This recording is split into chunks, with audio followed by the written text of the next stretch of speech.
Il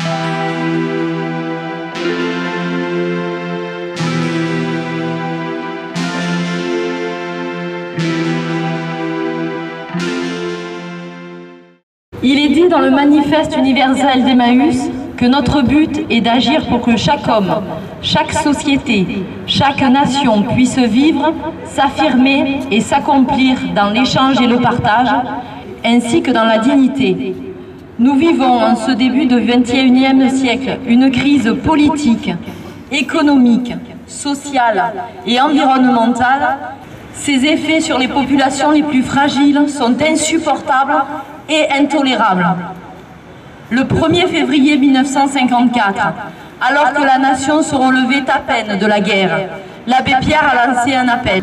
Mes amis, au secours! Une femme vient de mourir gelée cette nuit à 3 heures sur le trottoir du boulevard Sébastopol, serrant sur elle le papier par lequel... Les autorités politiques ne l'ont pas immédiatement suivi, mais les citoyens, oui. Cet appel du 1er février 1954 déclencha l'insurrection de la bonté. Après le décès du fondateur de notre mouvement, nous, à Emmaüs, avons tous ensemble affirmé que nous devions poursuivre le combat qu'il a mené toute sa vie, avec courage et ténacité.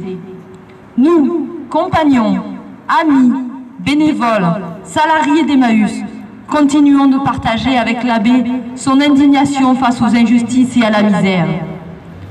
Portés par ses principes, aider à aider, et nous demandant toujours, et les autres, nous lançons un nouvel appel.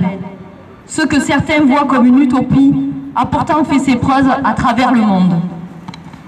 Nous, à Emmaüs, sommes convaincus qu'une société vivable est une société qui accueille et dans laquelle chacun a sa place. Depuis 60 ans, nous accueillons de manière inconditionnelle toute personne qui se présente dans le strict respect de la liberté et de la dignité de l'autre. À Emmaüs, l'aider devient l'aidant. Ce sont les personnes rejetées et stigmatisées par la société qui montrent qu'elles ont tout à donner. C'est pourquoi nous vous lançons un nouvel appel.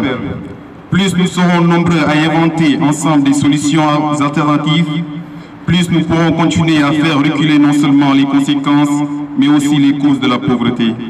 Et si aujourd'hui, nous avions raison de vous interpeller pour qu'à votre tour, vous vous révoltiez.